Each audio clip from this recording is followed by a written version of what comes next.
बिस्मिल्लाहिर्रहमानिर्रहीम अस्सलाम वालेकुम। KS पाक उर्दू के चैनल में खुश आमदीद। मेरा नाम कुलसूम है। हम लोग 7 बहनें, एक भाई था। हमारा भाई सबसे छोटा था, इसका नाम खुरम था। हमारे बाबा इस दुनिया में नहीं, इनको कैंसर का मर्ज खा गया।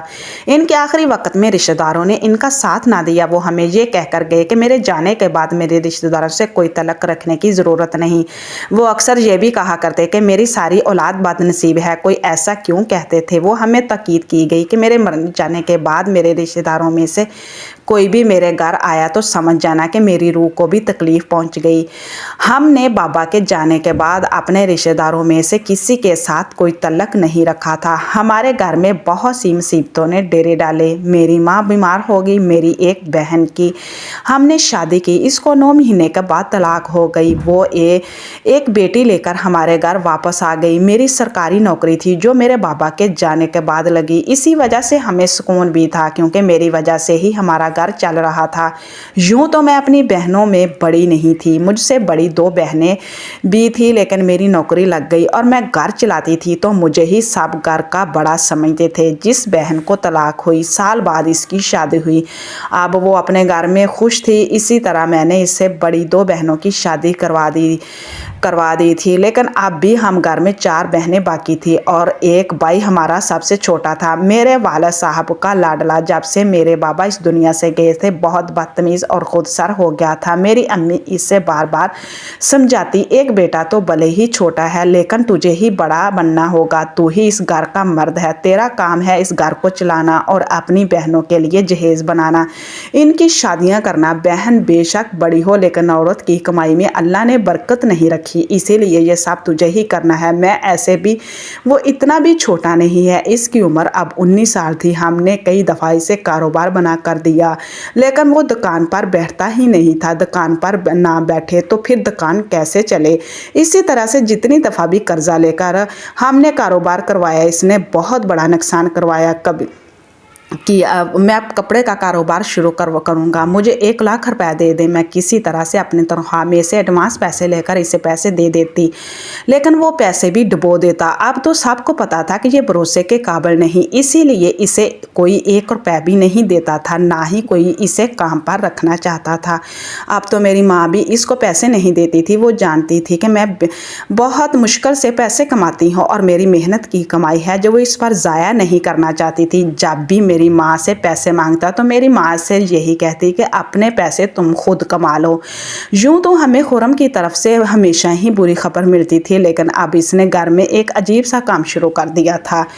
इसकी भी सबसे पहले मुझे ही पड़ी इसकी भिनक सबसे पहले मुझे ही पड़ी क्योंकि मैं सब पर नज़र रखती थी। मेरा भाई एक बहुत बड़ी अजीब काम करता था, रोज़ दोपहर को बेहोश हो जाता। समझ नहीं आती कि ये लड़का ऐसा क्या करता है।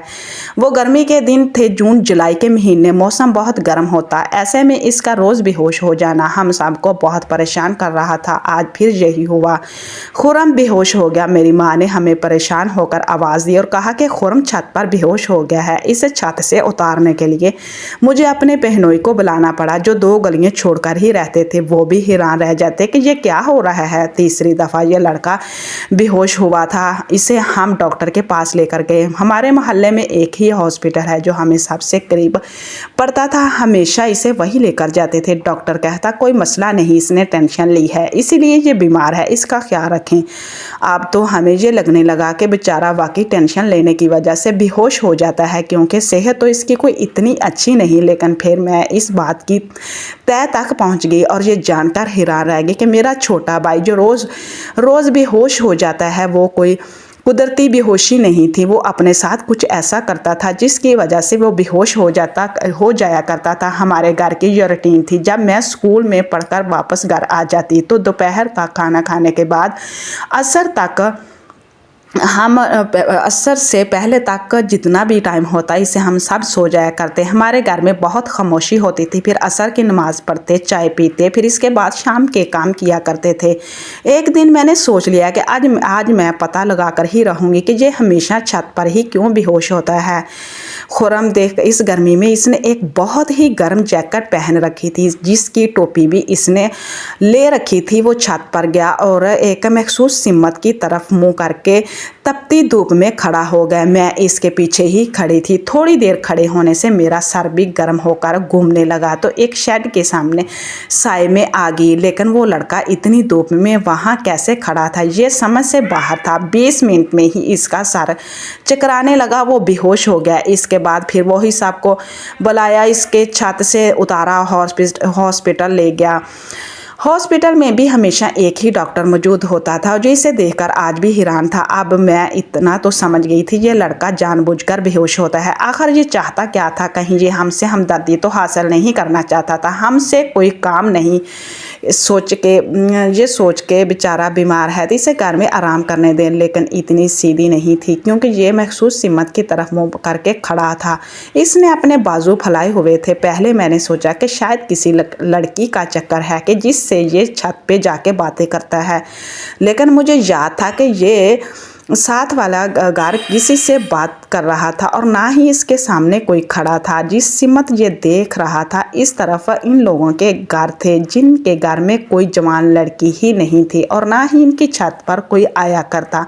मैंने अपने दिमाग में एक प्लान सोच दिया। एक दिन जब सब खाना खा रहे थे तो मैंने कहा, खुरम के लिए एक लड़की देखी है। इससे पहले कि खुरम बोलता मेरी सारी बहनें और माँ मेरे पीछे पड़ गई कि काम शाम ये कुछ करता नहीं और तुम इसके लिए लड़कियां देखती फिर रही हो। तो मैंने कहा, बड़े बड़े बिगड़े हुए लोग सुधर जाते हैं, जब शादी हो जाए तो बिल्कुल ठीक हो जाते हैं। हम इसकी शादी करवा देते हैं, शादी नहीं तो मंगनी ही करवा देंगे। शादी तक ये कोई नौकरी करे, जैसे ही इसकी नौकरी पक्की हो गई इसकी शादी करवा देंगे। मेरी बातों में मेरे घर वाले तो ही आ गए जबकि खुरम चुपचाप बैठकर खाना खा रहा था।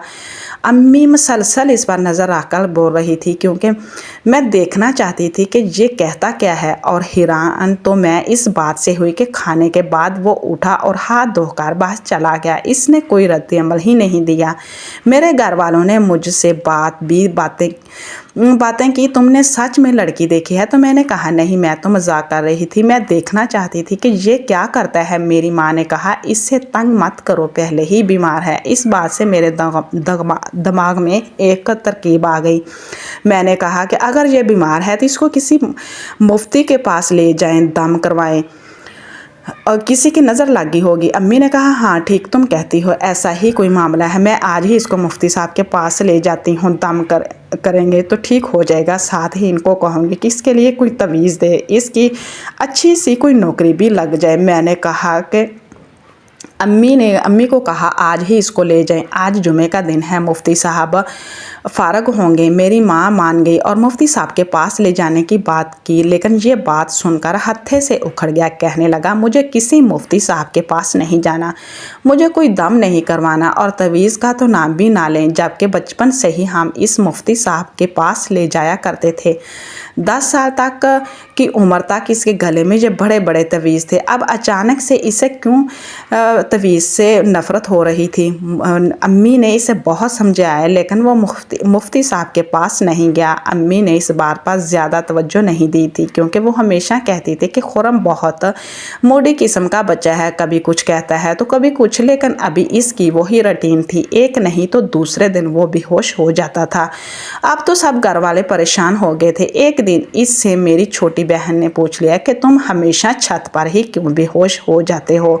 तो इसने कहा, अचानक से मेरा दिल घबराने लगता है तो मैं छत पर चला जाता हूँ ताकि खुल के सांस ले सकूं, लेकिन मुझे पता ही नहीं चलता कि मैं कब बेहोश हो जाता हूँ। एक दिन मैंने इरादा कर लिया कि मुझसे क्या करना। मैंने खुरम की रोज़मर्रा की रूटीन पर गहरी नज़र रखी हुई थी। इसने सबके साथ बैठकर सुकून से खाना खाया। मैंने इसके पानी के गिलास में नींद की दवा ही शामिल कर दी। इसने खाना खा लिया। इसको इतनी नींद आई कि वो कमरे में जाकर सो गया। मैं चुपके से इसके कमरे में गई, अलमारी में से इसके कपड़े निकाल कर अलमारी का दरवाज़ा बंद किया। मैंने एहतियात कमरे का दरवाज़ा भी बंद कर दिया ताकि मेरे पीछे ना आ जाए। मैंने अपने कमरे में आ गई और कपड़े पहन लिए। मैंने अपने इस प्लान के बारे में अपनी शादीशुदा बहन को बताया था ताकि वो मामला संभाल ले। खुरम शदीद गर्मी के मौसम में भी एक लंबी जैकेट पहनकर इसकी टोपी सर में पहन लेता था। मैंने भी इसी तरह किया। टोपी सर पर करने से पता भी नहीं चल रहा था कि मैं खुरम हूँ या कोई और मैं छत पर गई। इस हिम्मत मुँह करके खड़ी हो गई जैसे खुरम करके खड़ा होता था। जब मैं इसे सिमत मुँह की एक ही सब के दामन तो नहीं और काम करके मम्मा काम कर मुझे ये बात पता चली कि दरअसल सूरज की तरफ मुंह करके खड़ा होता था और गर्मी में सूरज की खुली आंखों से देखना कोई आसान काम नहीं था। जब खुर्रम को मैंने देखा था तो इससे बेहोश होने में 10 से 15 मिनट लगे थे, लेकिन अभी भी मैं यहाँ आई थी और अभी से ही मेरा सर चकराने लगा था।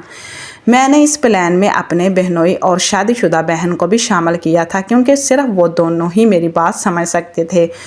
मुझे उठाकर हॉस्पिटल ले गए। मेरा चेहरा अभी भी ढका हुआ था। उन्होंने हंगामा मचाया, मेरे चेहरे से कपड़ा हटाने नहीं दिया। डॉक्टर साहब आज वहाँ पर मौजूद नहीं थे, शायद नमाज पढ़ने गए थे, लेकिन वो नर्स पागलों की तरह मेरी तरफ आई जो हमेशा खुर्रम का इलाज करती थी। मेरे पास आई और मेरे पेट पर से कपड़ा हटाकर पूछने लगी। मैंने इसे बारी आवाज़ में कहा, ये क्या कर रही हो? तो कहने लगी, रोज़ तो यही करती हूँ, आज तुम्हें क्या हो गया है? आज तुम इतने परेशान क्यों हो रहे हो? मैं हैरानों परेशान रह गई। आखिर रोज़ क्या करती है? क्या ये भी खुर्रम के साथ मिली हुई है? क्या ये जानती है कि मेरा भाई क्या कर रहा था?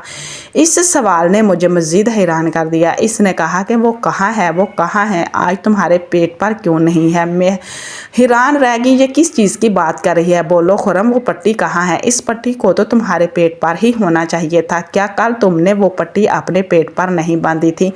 कहाँ है? वो बहुत परेशान थी, वो बेहद परेशान लग रही थी, जैसे इसकी ज़िंदगी और मौत का सवाल है।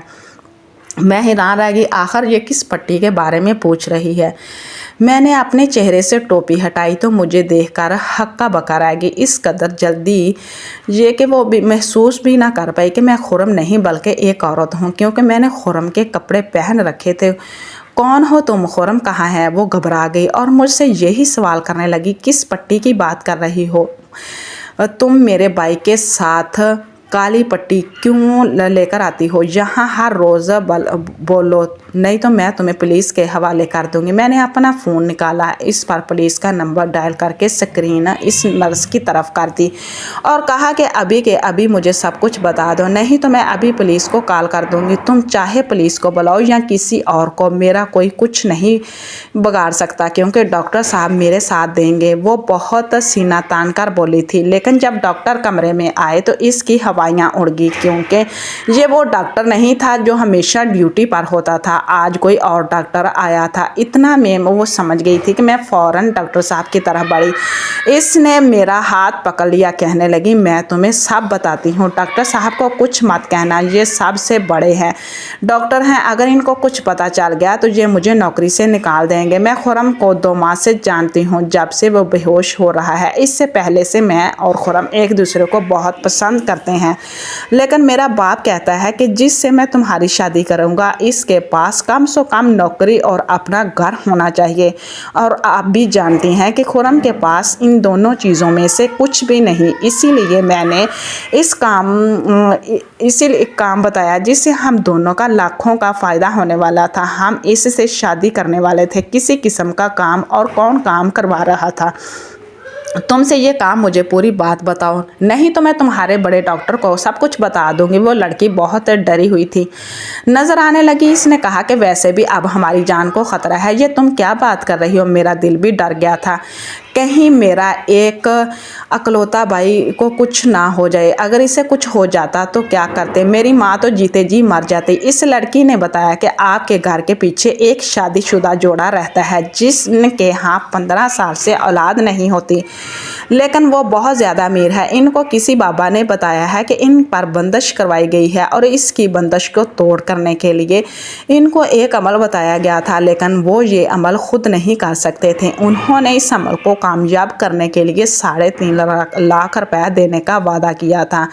ये एक ख़तरनाक अमल था, क्योंकि इस अमल को करने के लिए रोज़ अपनी जान पर खेलना होता है। इस अमल में एक नौजवान लड़के को सूरज की तरफ मुँह करके खड़ा होना होता है, कमर पर एक काली पट्टी बांधनी होती है। इसे तब तक खड़े रहना होता है जब तक वो बेहोश ना हो जाए, और इसके बेहोशी होने के आधे घंटे के अंदर अंदर वो पट्टी इसके कमर से उतार कर इस औरत को दी जाती है जिसके यहाँ औलाद ना हो रही हो, वो औरत इसे अपने पेट पर बांध लेती है और 1 महीने तक ऐसा करने से उसके यहाँ हमल ठहर जाएगा। इसीलिए मैं इस वक्त ड्यूटी पर रहती थी। हम लोगों ने टाइम तय कर रखा था ताकि जैसे ही इसे यहाँ लाया जाए मैं फ़ौरन वो पट्टी निकाल लूँ, इस औरत के दे आऊँ, साथ ही खुर्रम को भी कोई ऐसी दवाइयाँ इलाज मुलाजा दे सकूं ताकि वो जल्दी ही ठीक हो जाए। अभी हमें यह काम करते हुए 15 दिन हुए हैं, अभी हमारा आधे से ज़्यादा काम रहता है। इन लोगों ने कहा था कि अगर हमने ये काम खुद छोड़ दिया तो हमें बहुत बड़ा नुकसान हो जाएगा, आप हमें ये काम करने दें, नहीं तो आपके बाइक की जान को भी खतरा है। मैंने इस लड़के के मुंह पे थप्पड़ रसीद किया और इसे बहुत बुरा भला कहा। मैंने इसे कहा कि तुम नहीं ये सब मेरे भाई के दिमाग में डाला होगा। मैं वापस घर आ गई और सारे बड़ों को बैठाकर इनकी ये सारी दास्तान सुना दी। खुर्रम भी वहीं मौजूद था। तुम ज़िंदगी और आखिरत दोनों को बर्बाद करना चाहते थे। शाम को और मैं और मेरी अम्मी इन दोनों मियाँ बीवी के घर भी गए। पहले उन्होंने दरवाज़ा ना खोला, इसीलिए हमको झूठ बोलना पड़ा कि हम आपके मोहल्ले में ही रहते हैं और किसी के बारे में पूछने आए हैं। बातों में हमने जिक्र किया तो वो हैरान परेशान रह गए। हमने कहा कि आपकी हरकत के बारे में पुलिस को बता देंगे, इसलिए आइंदा मेरे भाई से बहुत दूर रहना। हम भी अभी ये चाहें तो आपकी शिकायत कर सकते हैं, मोहल्ले के मुफ्ती साहब से आपकी शिकायत कर सकते हैं, लेकिन हम ऐसा इसीलिए नहीं कर रहे कि हम आपको एक मौका दे रहे हैं क्योंकि आप परेशान हैं, इसलिए इस किस्म की हरकतों में पड़े रहे। औलाद देना या ना देना अल्लाह की मर्ज़ी है, मेरे भाई से दूर रहना। हम सब ने खुर्रम को सामने बैठाया, इसे कहा कि अगर तुमने इस लड़की से वाकई शादी करना चाहते हो तो पहले कोई अच्छी सी नौकरी करो, इनके शॉर्टकट्स को छोड़ दो, हलाल की कमाओ। अगर तुम अगले 6 महीने में कुछ पैसे भी कमाना शुरू हो गए तो हम तुम्हारी शादी करवा देंगे। वो भी बहुत शर्मिंदा था। इससे वादा किया गया कि अब ऐसा कुछ नहीं करेगा बल्कि हलाल की रोज़ी कमाएगा। मैंने इसे समझाया कि 10 रुपए की जगह 5 रुपए कमाओ, लेकिन हलाल की रोज़ी कमाना। इसने कहा कि वो ऐसा ही करेगा। मैं मेहनत करूँगा और सानिया से शादी करूँगा और साथ साथ अपने घर को भी देखूँगा और अपनी बहनों के लिए जहेज़ का इंतज़ाम भी करूँगा। शुक्र है मेरे भाई को वक्त पर अकल आ गई, इसने बहुत मेहनत की, इसको एक सरकारी नौकरी मिल गई। नौकरी भले ही छोटी थी लेकिन इसके बदले इसे क्वार्टर भी मिला। हमने इसकी शादी सानिया से करवा दी और वो अब अपने घर में खुश है। आखिर में यही कहना चाहूँगी कि अल्लाह के फ़ैसले अल्लाह ही बेहतर जानता है। इंसान को ऐसे कामों में हरगिज़ नहीं पड़ना चाहिए जिससे वो अपनी आखिरत को बर्बाद कर बैठे। प्लीज़ हमारे चैनल को सब्सक्राइब करें ताकि आपको अच्छी वीडियो सुनने को मिले। अल्लाह हाफिज़।